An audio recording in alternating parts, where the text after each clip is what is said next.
બોલો લક્ષ્મી નારાયણ ભગવાન કી જય. લક્ષ્મીનારાયણ ભગવાન આપણા કચ્છ કડવા પાટીદાર સમાજના ઈષ્ટદેવ. લક્ષ્મીનારાયણ એક માત્ર પ્રતીક નથી, પણ આપણા જીવનનો સ્તંભ છે.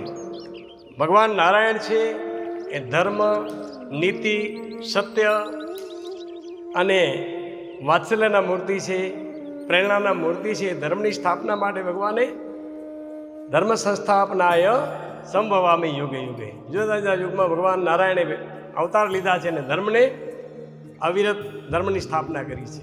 એવા જ મહાલક્ષ્મી છે.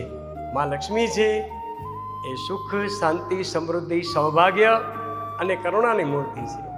લક્ષ્મી નારાયણ સાથે મળે, નારાયણની સાથે લક્ષ્મીનો વાસ છે.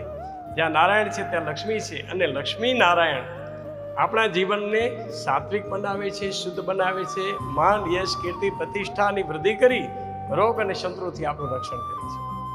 એવા લક્ષ્મીનારાયણ ભગવાન જ્યારે મહાલક્ષ્મી ગરુડ ઉપર બેસીને આવે નારાયણની સાથે, ત્યારે સુખ, શાંતિ, સમુદ્ર ઐશ્વર્યમાં વૃદ્ધિ કરાવે છે.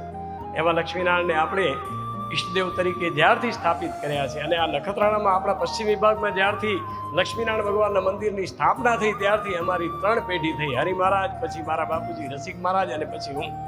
આ 3 પેઢીથી આપણે ભગવાનની સેવા પૂજા કરીએ છીએ. ભગવાનની પૂજાથી અમારા પરિવારમાં પણ સુખ, શાંતિ, સમૃદ્ધિમાં આટલી વૃદ્ધિ થઈ છે. આપણો સમસ્ત પરિવાર, આપણો પશ્ચિમ વિભાગ પાટીદાર સમાજ પરિવાર બધો આગળ વધે અને તન, મન, ધનથી બધા સાથે જોડાઈએ. ભગવાનના અમૃત મહોત્સવમાં બધા સાથે ભાગ લઈએ અને ભગવાન પાસે એવી પ્રાર્થના કરીએ, સદાય તમારા આશીર્વાદ વરસાવી અમારી સકલ મનોકામનાઓ પૂર્ણ કરજો. બોલો લક્ષ્મી નારાયણ ભગવાન કી.